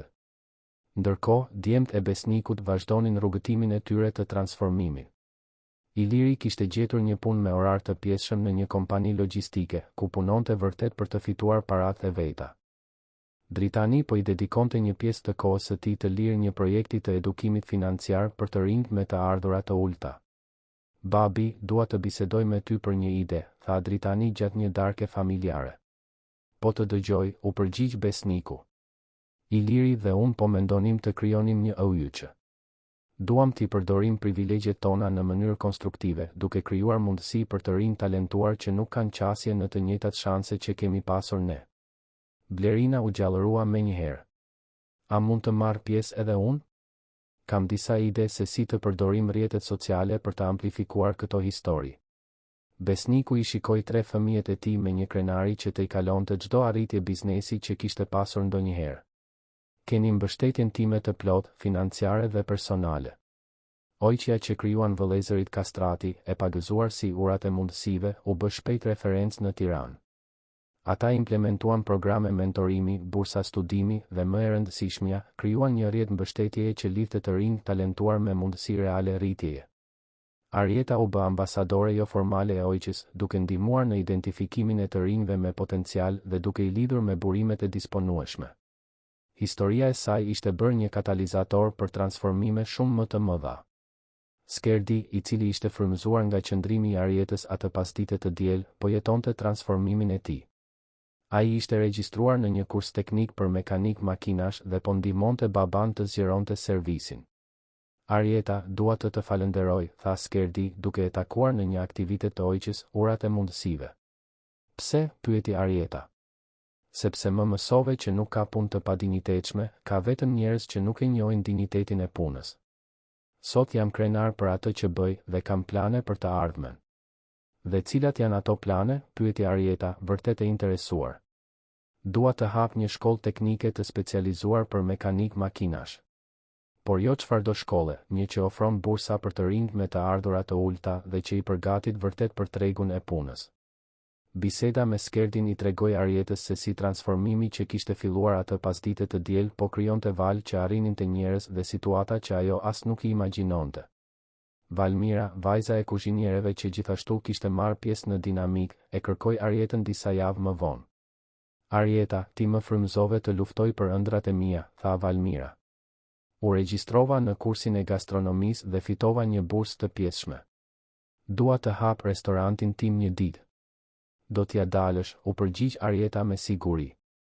Dhe kur t'ja dalësh, kujtohu të krijosh mundësi edhe për njerëz të tjerë.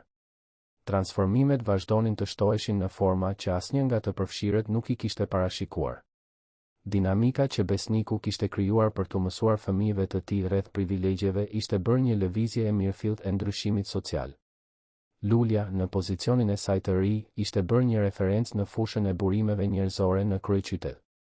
Ajo ftohej shpesh për të ligjëruar mbi përfshirjen sociale dhe vlerësimin profesional në kompani dhe universitete. Mami, je bërë e famshme, bëri shaka Arieta një natë, duke parë Lulen të përgatiste një prezantim për një konferencë biznesi. Nuk jam e famshme, e dashur. Jam thjesht një grua që pati mundësinë të tregonte se çfarë është e aftë të bëj, u përgjigj Lulja me përulësi.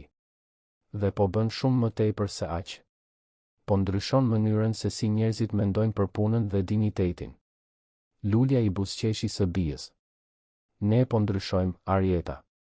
Ti me fjalët e tua, unë me punën time. Bashk, po ndërtojmë një botë më të mirë. Partneriteti mes nënës dhe bijës ishte forcuar edhe më shumë me përgjegjësitë e tyre të reja. Ato mbështetnin njëra tjetrën, festonin arritjet e njëra tjetrës dhe vazhdonin të mësonin bashkë mbi fuqinë e transformimit të vërtetë. Libri i Arietës ishte pothuajse gati për botim dhe pritshmëritë ishin të larta. Por më e rëndësishme se suksesi komercial ishte ndikimi që tashmë po kishte te njerëzit që kishin pasur qasje në kapitujt e parë. Arieta, Ermira Leka e telefonoi një pasdite, kemi disa shtëpi botuese ndërkombëtare të interesuara për ta përkthyer librin tënd. Historia jote po prek njerëz përtej kufive të Shqipërisë. Lajmi e bëri Arietën të emocionohej, por edhe të reflektonte. Përvoja e saj personale po bëhej universale, duke u lidhur me realitetet të ngjashme në pjesë të ndryshme të botës. Çfarë do të thotë kjo? Pyeti Arieta. Do të thotë se ti dhe zë diçkaje që ekziston globalisht, dinjitetit të njerëzve që punojnë fort për të ndërtuar një të ardhme më të mirë, edhe duke u përballur me vështirësi.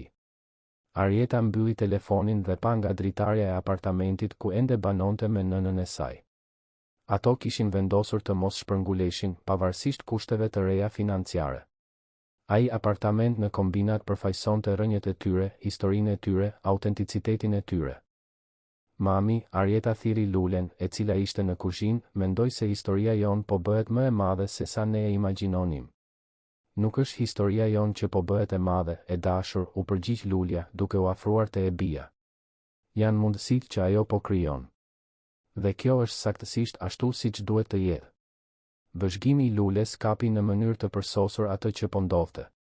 Historia e tyre ishte bërë një urë mes botëve të ndryshme, një mjet i transformimit social, një katalizator për ndryshime që shkonin shumë përtej përvojave të tyre personale. Atë natë, Arieta shkroi kapitullin e fundit të librit, duke reflektuar se si një pasdite të diel kishte ndryshuar jo vetëm jetën e saj, por jetën e dhjetëra njerëzve rreth saj. Dhe se si ato ndryshime vazhdonin të shtoheshin, duke krijuar një të ardhme që ajo mezi mund ta imagjinonte kur bëri ato hapa të parë mbrapa, në drejtim të nënës së saj, në atë dinamik që ndryshoi gjithçka. Një vit pas festës që ndryshoi gjithçka, Arieta ishte para një pasqyre në një hotel luksos në qendër të Tiranës, duke rregulluar fustanin elegant që do të vishte për lançimin zyrtar të librit të saj, Hapa mbrapa, një rrugëtim mirënjohjeje dhe transformimi. Aktiviteti do të zhvillohej në sallën kryesore të hotelit me praninë e personaliteteve me ndikim, mediave dhe më e rëndësishmja, të gjithë njerëzve që ishin pjesë e rrugëtimit të saj. Lulja hyri në dhomë, e rrezatueshme në një fustan blu të errët që kishte zgjedhur posaçërisht për këtë rast. Në moshën 45 vjeçare, ajo po jetonte një fazë krejtësisht të re të jetës së saj, e respektuar profesionalisht, financiarisht e qëndrueshme, por mbi të gjitha, krenare për vajzën e jashtëzakonshme që kishte rritur. Je nervoze, e dashur, pyeti Lulja, duke u afruar te Arieta. Pak, pranoi Arieta. Është e çuditshme të mendosh se ajo pasdite në shtëpinë e kastratëve u shndërrua në gjithë këtë. Nuk ishte ajo pasdite që u shndërrua në gjithë këtë, korrigjoi Lulja butësisht. Ishte guximi yt për të qenë autentike që lejoi që e gjithë kjo të ndodhte. Nën e bi u përqafuan para pasqyrës, dy gra që kishin përshkuar një rrugëtim të jashtëzakonshëm bashkë, secila në mënyrën e saj duke kontribuar në transformimin që po ndikonte te qindra njerëz. Kur mbërritën në sallën e hotelit, Arieta u emocionua nga numri i njerëzve të pranishëm. Besniku dhe gjithë familja Kastrati ishin në rreshtin e parë, pranë Teutës, Fatime Gashit, Ermira Lekës dhe dhjetëra njerëzve të tjerë jetët e të cilëve ishin prekur nga historia e Arietës. Por ajo që e emocionoi më shumë ishte të shihte Skerdin, tashmë me një kostum të thjeshtë por elegant, shoqëruar nga prindërit, Valmirën, e cila kishte sjellë bashkëshortin dhe vajzën e vogël, dhe shumë të rinj të tjerë që kishin përfituar nga programet e krijuara pas transformimit të nisur atë pasdite të diel. Arieta, Blerina u afrua, e gëzuar. A e pe sa shumë njerëz kanë ardhur?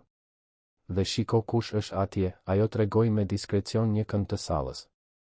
Arieta ndoqi shikimin e Blerinës dhe pa një grup prej rreth 20 të rinj, të gjithë duke mbajtur veshur bluza me mbishkrimin hapa mbrapa, hapa përpara. Ishin pjesëmarrës të programeve të hoqjes, urat e mundësive, të rinj që kishin gjetur mundësi studimi dhe rritjeje përmes nismave të krijuara pas dinamikës së kastratëve. Janë ambasadorët tanë, shpjegoi Blerina me krenari. Secili prej tyre ka një histori frymëzuese dhe të gjithë duan të falenderojnë që bëre hapin e parë. Aktiviteti filloi me një prezantim muzikor të korit të gjimnazit publik ku Arieta kishte studiuar. Zërat e të rinjve që këndonin një këngë mbi ëndrat dhe këmbënguljen krijuan një atmosferë emocionuese që përgatiti të gjithë për atë që do të vinte. Besniku ishte i pari që foli, duke u ngjitur në skenë me një qëndrim krejtësisht të ndryshëm nga ai që kishte një vit më parë. Të dashur miq, filloi ai, zëri i tij i ngarkuar me emocion, një vit më parë, organizova një festë në shtëpinë time me qëllimin për t'u dhënë një mësim mbi privilegjet fëmijëve të mi. Ajo që nuk imagjinoja ishte se ai që do të mësonte më shumë do të isha unë vetë. Besniku pa drejt për drejt Lulen dhe Arietën në publik. Arieta dhe Lulja më mësuan se udhëheqja e vërtet nuk vjen nga pozicioni apo pushteti, por nga guximi moral dhe autenticiteti. Ato transformuan jo vetëm kompaninë time, por mënyrën time të parit të botës dhe rolin tim në të. Ai bëri një pauzë, dukshëm i emocionuar. Sot, kompania jonë është njohur si kompania më e mirë për të punuar në kryeqytet, jo për shkak të përfitimeve që ofrojmë, por për shkak të kulturës së respektit dhe dinjitetit që Lulja ndihmoi të ndërtojë. Dhe ky është vetëm fillimi. Besniku atëherë njoftoi diçka që i befasoi të gjithë, përfshirë Arietën. Sot do të dëshirona të njoftoja krijimin e fondacionit Arieta dhe Lule, dedikuar identifikimit dhe mbështetjes së talenteve të rinj pavarësisht origjinës së tyre sociale. Fondacioni do të drejtohet nga Lulja, me Arietën si ambasadore dhe këshilltare. Salla shpërtheu në duartrokitje. Arieta pa nënën e saj, të dyja të befasuara dhe të emocionuara nga njoftimi i papritur. Kur besniku zbriti nga skena, Lulja u ngjit për të folur. Ajo ishte bërë një folse e sigurt gjatë vitit të fundit, por në atë moment, para aq shumë njerëzve të rëndësishëm, ndjeu një nervozizëm të njohur. Një vit më parë, unë isha thjesht një pastruese, filloi Lulja, zëri i saj i fortë pavarësisht emocionit. Unë kujdesesha për shtëpinë e një familjeje të pasur, rrisja vajzën time e vetme, dhe besoja se roli im në jetë ishte të mbetesha e padukshme. Ajo pa Arietën në publik. Vajza ime më mësoi se askush nuk ka nevojë të mbetet i padukshme. Se dinjiteti nuk varet nga pozicioni social, por nga mënyra se si jetojmë jetën tonë. Arieta pati guximin të shihej dhe kjo lejoi që edhe unë të mund të shihesha. Lulja bëri një pauzë, duke parë rreth e rrotull sallës së mbushur. Pranoi drejtimin e fondacionit Arieta dhe Lule jo sepse dua pushtet, por sepse dua të përdor mundësinë që më është dhënë për të krijuar mundësi për njerëz të tjerë. Dua që asnjë fëmijë të mos rritet duke menduar se ëndrat e tij janë të pamundura për shkak të vendit ku ka lindur. Duartrokitjet ishin të gjata dhe emocionuese. Kur Lulja zbriti nga skena, u përqafua menjëherë nga Arieta, e cila kishte lot në sytë e saj. Erdhi atëherë momenti që Arieta të fliste. Kur ajo u ngjit në skenë, heshtja në sallë ishte absolute. Të gjithë prisnin të dëgjonin nga e reja që ishte bërë simbol I transformimit dhe autenticitetit. Para një viti, unë isha në një vijë imagjinare, duke marrë pjesë në një dinamik mbi privilegjet, filloi Arieta. Çdo pyetje që unë nuk mund t'i përgjigjesha, po më bënte të bëja një hap mendor mbrapa, duke u larguar nga një grup që dukej se kishte gjithçka që unë nuk kisha. Ajo pa lulen në publik. Por atëherë kuptova diçka themelore, unë nuk isha prapa në garën e jetës. Unë isha në një rrugëtim të ndryshëm, po aq të vlefshëm, po aq të rëndësishëm. Dhe kur mora vendimin të ecja mbrapa, në drejtim të nënës sime, unë nuk po dorëzohesha. Unë po zgjidhja të njihja dhe të nderoja rrugëtimin që më solli deri aty. Arieta bëri një pauzë, duke I lënë fjalët e saj të bënin jehon. Libri im nuk është për tejkalimin e vështirësive. Është për gjetjen e dinjitetit në çdo situatë, për njohjen e faktit se çdo person ka një histori unike dhe të vlefshme, dhe për të kuptuar se transformimi real ndodh kur ndalojmë së tentuari të jemi ata që nuk jemi dhe fillojmë të jemi plotësisht ata që jemi. Ajo pa rreth e rrotull sallës, duke bërë kontakt vizual me disa njerëz. Kur bëra ato hapa mbrapa, unë nuk e imagjinoja se po bëja hapat e parë të një rrugëtimi që më solli deri këtu. Sepse ndonjëherë për të shkuar përpara, na duhet fillimisht të kemi guximin të kthehemi dhe të nderojmë se nga vim. Arieta buzëqeshi, besimi I saj rrezatonte në sallë. Sot, një vit më vonë, mund të them se vazhdoj të bëj hapa mbrapa sa herë që është e nevojshme. Hapa mbrapa për të kujtuar rënjet e mia, për të falendëruar për sakrificat që u bën për mua, për të njohur të gjithë njerëzit që më ndihmuan gjatë rrugës. Dhe zbulova se këta hapa mbrapa më japin forcë për të bërë hapa përpara me më shumë qëllim dhe autenticitet. Ajo pa drejt për drejt lulen. Nëna ime më mësoi se dashuria manifestohet në sakrificë të heshtur, në punë të palodhur, në ëndërrimin e ëndrave të dikujt tjetër para të tyreve. Sot unë dua të përdor çdo mundësi që kam për të nderuar këtë dashuri, duke krijuar mundësi që njerëz të tjerë të jetojnë ëndrat e tyre. Arieta bëri deklaratën e saj finale. Ky libër u dedikohet të gjithë njerëzve që punojnë në heshtje për të ndërtuar të ardhmen e njerëzve të tjerë. Për të gjitha nënat që janë edhe baba edhe nën në të njëjtën kohë. Për të gjithë të rinjt që besojnë se ëndrat e tyre janë të pamundura. Për të gjithë ata që kanë guximin të bëjnë hapa mbrapa kur është e nevojshme, duke e ditur se kjo do t'i bëjë më të fortë për hapat përpara. Kur Arieta përfundoi së foluri, heshtja zgjati disa sekonda para se të shpërthente në duartrokitje emocionuese. Shumë njerëz në publik po qanin, të prekur nga sinqeriteti dhe thellësia e fjalëve të saj. Lulja u ngjit në skenë dhe përqafoi të bien, dhe në atë moment, nën e bi përfaqësonin të gjitha familjet që luftojnë bashkë për të ndërtuar një të ardhme më të mirë. Pas aktivitetit zyrtar, pati një festë më intime ku Arieta mundi të bisedonte personalisht me shumë njerëz që ishin ndikuar nga historia e saj. Skerdi u afrua me një buzëqeshje rrezatuese. Arieta, dua të tregoj një lajm. Arrita të hap shkollën time teknike. Grupi I parë fillon muajin tjetër dhe gjysma e vendeve janë bursa të plota. Skerdi, kjo është e mrekullueshme. Jam shumë krenare për ty. Dhe ka edhe më shumë, vazhdoi Skerdi. Një nga nxënësit bursist është vëllai I Valmirës. Cikli vazhdon, apo jo? Valmira I u bashkua bisedës duke mbajtur vajzën e saj të vogël në krah. Arieta, hapa restorantin tim para 3 muajsh. Është I vogël, por po ecën mirë. Dhe e di çfarë tjetër? Punësova 2 gra që ishin të pa puna prej kohësh. Njëra prej tyre është nënë e vetme, siç ishte nëna ime. Bisedat vazhduan gjithë natën, secili person duke ndarë se si transformimi I nisur atë pasdite të diel kishte krijuar val ndryshimi pozitiv në jetët e tyre. Genti, një nga djemt e biznesmenëve që kishte marrë pjesë në dinamikën origjinale, u afrua te Arieta me një shprehje serioze. Arieta, duhet të falenderoj. Ajo pasdite ndryshoi jetën time plotësisht. Fillova të bëja terapi, u pajtova me prindërit e mi vërtet dhe vendosa ta përdor trashëgimin time për të krijuar një fond mikrokredie për sipërmarrësit e vegjël. Genti, kjo është e jashtëzakonshme. Si po ndihesh? Për herë të parë në jetë, ndjej se kam një qëllim. Dhe ndjej se I meritoj mundësitë që kam, sepse po bëj diçka pozitive me to.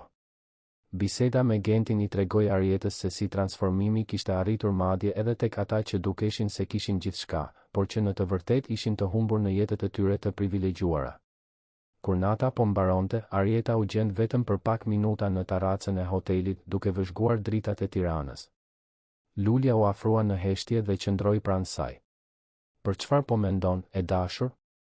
Po mendoj se si filloi gjithçka, u përgjigj Arieta. A e mban mend atë mëngjes, para festës, kur ti ishe nervoze sepse ishim të ftuara dhe jo punonjëse? E mbaj mend. Ti kishe frikë se nuk i përkisje atij vendi. Por e vërteta është se ai vend nuk të meritonte ty derisa ti e transformove. Lulja buzëqeshi dhe kapi dorën e së bijës. E di çfarë kam mësuar këtë vit të fundit? Se nuk bëhet fjalë për t'u përkitur vendeve. Bëhet fjalë për të krijuar hapësira ku të gjithë njerëzit mund të përkasin. Vëzhgimi i lules kapi në mënyrë të përsosur esencën e gjithë transformimit që kishte ndodhur. Nuk bëhej fjalë vetëm që Arieta dhe Lulja të gjenin vendet e tyre në botë, por për të krijuar një botë ku më shumë njerëz mund të gjenin vendet e tyre. Mami, tha Arieta, a ke menduar ndonjëherë se çfarë vjen më pas? Me fondacionin, librin, të gjitha këto mundësi? Mendoj çdo ditë, u përgjigj Lulja. Por nuk shqetësohem. Sepse tani e di që nuk ka rëndësi se ku arrim. Ka rëndësi se sa njerëz arrim të marrim me vete. Atë natë, ndërsa ktheheshin në shtëpi në makinën që tani mund ta paguanin, por që kishin zgjedhur të ishte e thjeshtë dhe praktike, Arieta reflektoi mbi rrugëtimin e jashtëzakonshëm që kishin jetuar. Apartamenti me 2 dhoma në kombinat ku banonin ishte bërë një simbol i zgjedhjeve të tyre. Ato mund të ishin shpërngulur në një vend më luksos, por vendosën të qëndronin aty duke e rregulluar dhe përmirësuar hapësirën, por duke ruajtur rrënjët e tyre.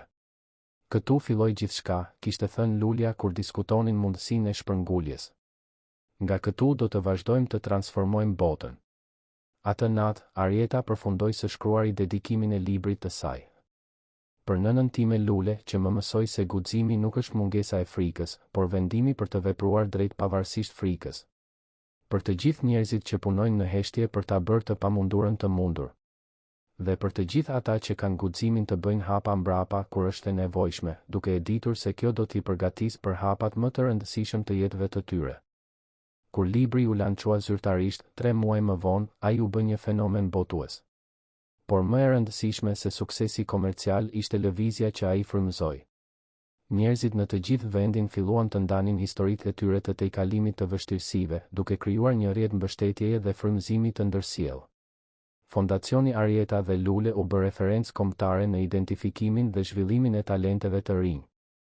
Lulja u zbulua si një administratore e jashtëzakonshme, duke kombinuar ndjeshmërinë sociale me efikasitetin menaxhues në një formë unike. Arieta, nga ana e saj, u bë zëri i një gjenerate që beson në transformimin përmes autenticitetit.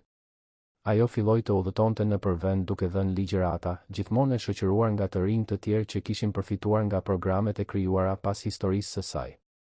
2 vjet pas festës që ndryshoi gjithçka, Arieta po diplomohej në pedagogji me specializim në edukimin social. Teza e saj e diplomës, e titulluar Hapa mbrapa, metodologjitë e njohjes dhe vlerësimit në edukim, u konsiderua inovative dhe po implementohet në shkolla publike të disa qyteteve.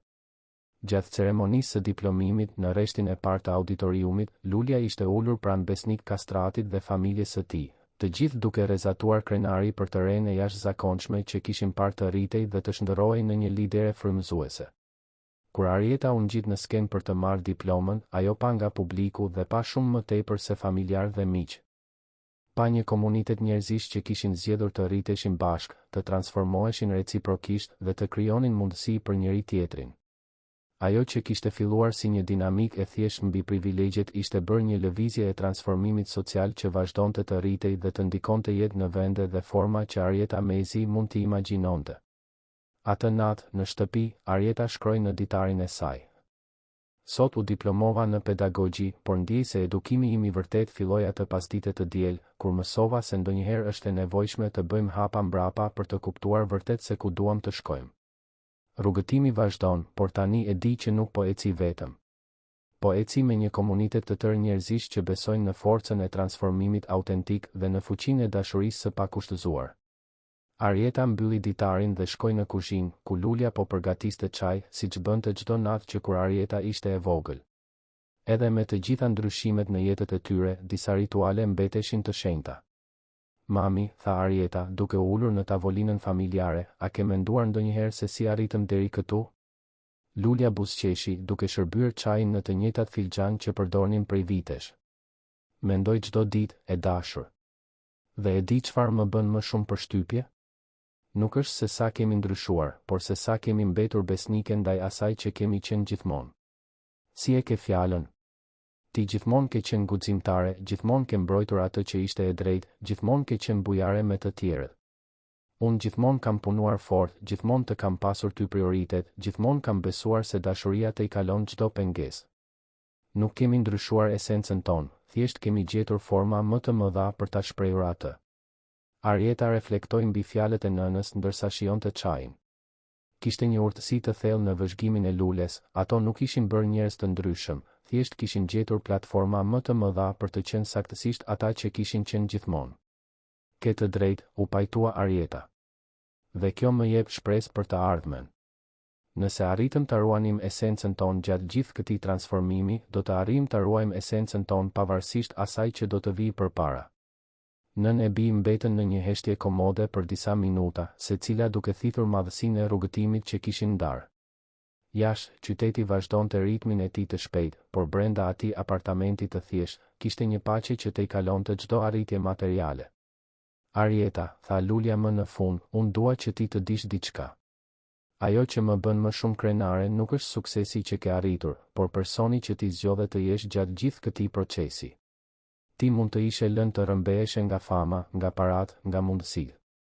Por ti zgjodhe ti përdorësh të gjitha këto për të ndihmuar njerëz të tjerë. Mësova nga mësuesja më e mirë, u përgjigj Arieta, duke kapur dorën e nënës. Ti gjithmonë më ke mësuar se bekimet tona kanë vlerë vetëm kur ndahen me të tjerët. Në atë moment, dëgjuan një trokitje të lehtë në derë. Arieta shkoi ta hapte dhe gjeti Blerinën, duke mbajtur një kuti të mbështjellë me fjongo me ngjyra. Blerina. Çfarë po bën këtu në këtë orë? Nuk mund të prisja deri nesër për t'ju dhënë këtë, tha Blerina, duke hyrë me një buzëqeshje rrezatuese. Është një surprizë për të festuar diplomimin tënd. Arieta hapi kutinë kurioze dhe gjeti një album fotografish të lidhur bukur.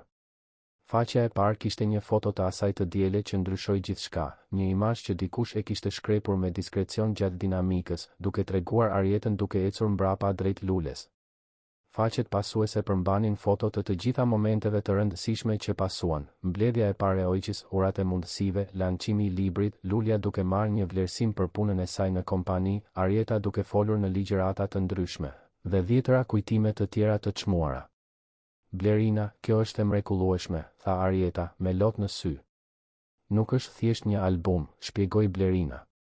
Është një regjistrim i asaj se si një histori dashurie mes nënës dhe bijës frymëzoi një komunitet të tërë të transformohej.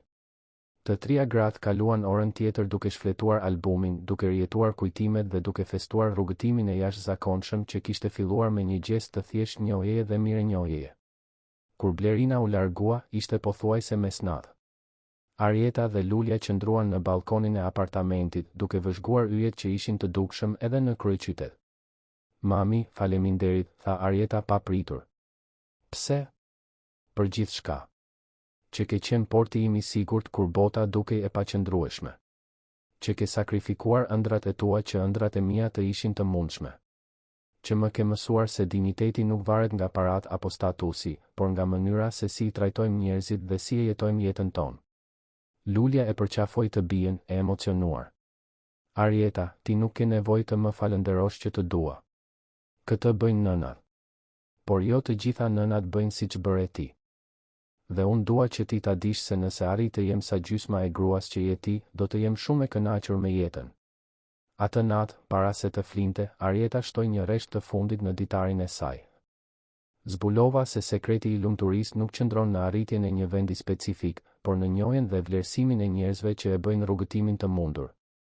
Dhe se dhurata më e madhe që mund t'i bëjmë dikujt nuk është suksesi apo parat, por njohja e vërtetë e vlerës së tij dhe kontributeve të tij në jetën tonë. Fundi i historisë. Të dashur dëgjues, shpresojmë që historia e Arietës dhe Lules t'ju ketë prekur thellësisht, ashtu siç preku të gjithë ata që ishin të pranishëm në atë festë transformuese. Ky rrugëtim dashurie, sakrifice dhe njohjeje na mëson se transformimet e vërteta fillojnë kur kemi guximin t'i shohim dhe t'i vlerësojmë ata që gjithmonë kanë qenë pranë nesh. Nëse kjo histori ju ka emocionuar po aq sa edhe ne, mos harroni të regjistroheni në kanalin ton për më shumë rrëfime që festojnë forcën e shpirtit njerëzor. Lini një pëlqim nëse Arieta dhe Lulja ju kanë frymëzuar të shihni me sy të rinj njerëzit e rëndësishëm në jetën tuaj. Dhe në komente ndani historitë tuaja të mirënjohjes dhe transformimit, çdo rrëfim pasuron komunitetin ton dhe mund të frymëzojë njerëz të tjerë. Bashk, vazhdojmë të ndërtojmë ura mirëkuptimi dhe dashurie. Deri në historinë e ardhshme.